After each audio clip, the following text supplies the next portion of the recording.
fait le choix donc, de mettre en place une commission d'enquête sur les difficultés du monde associatif. On a 6 mois pour mener donc, des auditions, faire un travail de compréhension du monde associatif. Donc voilà, je vais vous laisser donc, vous exprimer, puis on aura aussi après le temps d'un débat. Donc, L'aide de l'État ne cesse de diminuer au fil des ans. Et ça, c'est pour nous une grosse préoccupation, évidemment, en ce qui nous concerne. Il s'agit d'une subvention de la Direction générale de la concurrence et de la répression des fraudes, les GCCRF, qui diminue régulièrement. On a des baisses de financement inédites au niveau des partenaires et ce qui nous semble important, c'est que le financement du fonctionnement et des projets associatifs ne soit pas une variable d'ajustement. Parce que les assos, avant tout, c'est des lieux d'expérimentation et on n'est pas reconnu pour ça. Si c'est innovant, créatif, c'est bien parce qu'on expérimente et qu'on nous reconnaisse cette valeur-là et ce risque-là aussi d'expérimenter. Nous, ça arrive très souvent qu'on monte des projets sans savoir comment on va trouver l'argent. On a un tout petit peu d'argent au début et puis on y va quand même et on fait le pari qu'on va y arriver. On est 2 à être venus ce matin. Pour ma part, je suis sur des congés parce que c'est un choix personnel que de s'engager dans des structures associatives. Mais bon, je ne vais pas faire des violons, que c'est au détriment des vacances et de la vie perso. Mais c'est la réalité.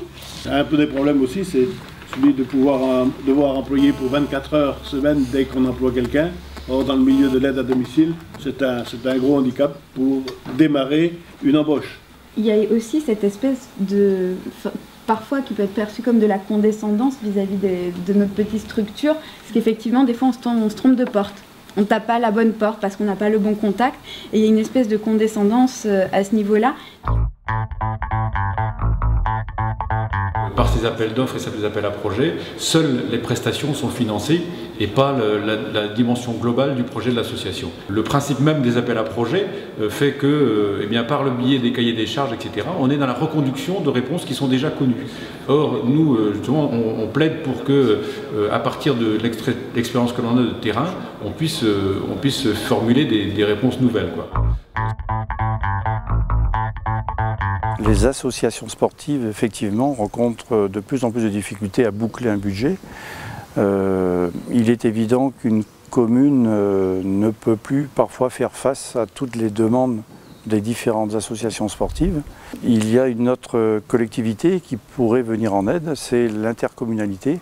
Les clubs pourraient mutualiser un peu leurs équipements. Et puis là-dessus viendraient se greffer des éducateurs qui pourraient appartenir et qui pourraient travailler pour plusieurs clubs de l'intercommunalité. merci à tous d'avoir fait le déplacement à Plabennec pour participer à cette expression des associations. On a 6 mois pour mener donc, des auditions, faire un travail de compréhension du monde associatif et à l'issue des 6 mois, il y a un rapport qui est rendu.